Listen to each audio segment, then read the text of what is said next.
Pemirsa, menjelang ibadah haji 1447 Hijriah, sejumlah persiapan terus dilakukan. Informasi komprehensif mengenai persiapan jemaah haji dan ibadah haji akan disajikan selengkapnya dalam segmen Menuju Baitullah.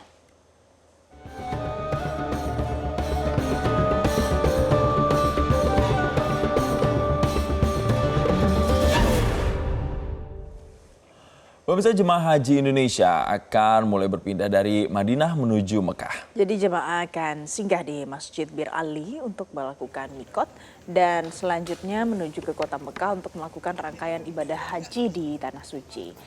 Jadi perpindahan jemaah dari Madinah ke Mekah mulai hari Sabtu pagi pukul 6 waktu Arab Saudi. Rencananya akan ada 12 kloter yang bergerak menuju ke Mekah. Kloter pertama merupakan kloter pertama embarkasi Yogyakarta. Jemaah haji diimbau untuk memakai pakaian ihram sejak di hotel keberangkatan. Kota Madinah dan Mekah punya jarak sekitar 440 km atau bisa ditempuh selama 6-9 jam menggunakan transportasi darat. Nantinya seluruh jemaah haji akan singgah di Masjid Bir Ali untuk melaksanakan sholat sunnah dan melakukan niat ihram. Petugas sudah menyiapkan sejumlah titik pengawasan untuk memastikan jemaah tidak terpisah.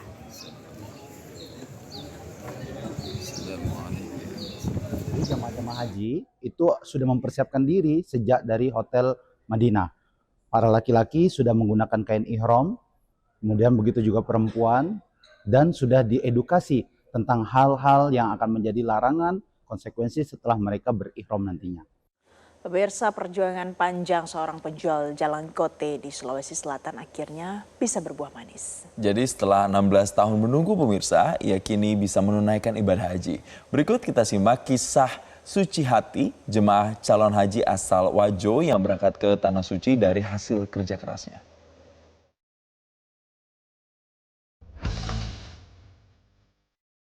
Suci Hati Patelongi, warga Sengkang, Kabupaten Wajo, Sulawesi Selatan, sehari-hari berjualan jalang kote di Pasar Sentral Sengkang. Dari usaha sederhana inilah, ia menabung demi mewujudkan impian ke Tanah Suci. Selama puluhan tahun, ia menyisihkan penghasilan yang tak menentu. Baginya, konsistensi dan niat menjadi kunci untuk mengumpulkan biaya haji. Setelah mendaftar pada tahun 2010, Suci Hati akhirnya berangkat haji pada tahun ini. Ia bergabung dalam kloter 10 embarkasi Makassar. Di asrama haji Makassar, rasa haru dan syukur tak tersembunyikan dari wajahnya. Ya kalau banyak sih laku di sisi sedikit, dibelanja sedikit separuh. Ya kalau sedikit sih untung, ditabung sedikit saja dibelanjakan. Ya kalau banyak sih belanja sih banyak. Ya kalau banyak sih untung. Kan kadang untungnya sedikit, kadang untung banyak. Ya. Gembira gitu. Ya pasti gembira, terharu. Meski usia tak lagi muda, semangat Suci Hati tetap kuat untuk menjalani seluruh rangkaian ibadah. Ia berharap anaknya kelak dapat mengikuti jejaknya menunaikan ibadah haji. Kisah ini menjadi bukti ketekunan dan kesabaran mampu mengantarkan siapa saja meraih mimpi besar. Dari Makassar, Sulawesi Selatan, Sabda Role, Ahmad Safei, Metro TV. Pemirsa, tim kesehatan haji Indonesia terus memastikan kondisi fisik jemaah tetap stabil menjelang puncak ibadah haji. Di Madinah, petugas melakukan visitasi langsung ke kamar jemaah untuk mendeteksi dini gangguan kesehatan. Petugas kesehatan sektor Madinah rutin melakukan kunjungan ke hotel tempat jemaah haji menginap. Langkah ini untuk memastikan seluruh jamaah terpantau secara medis, seperti yang dilakukan tim kesehatan sektor 2 Madinah yang dipimpin oleh Dr. Fitri Indahyanti. Pemeriksaan ini dilakukan setiap hari dari kamar ke kamar.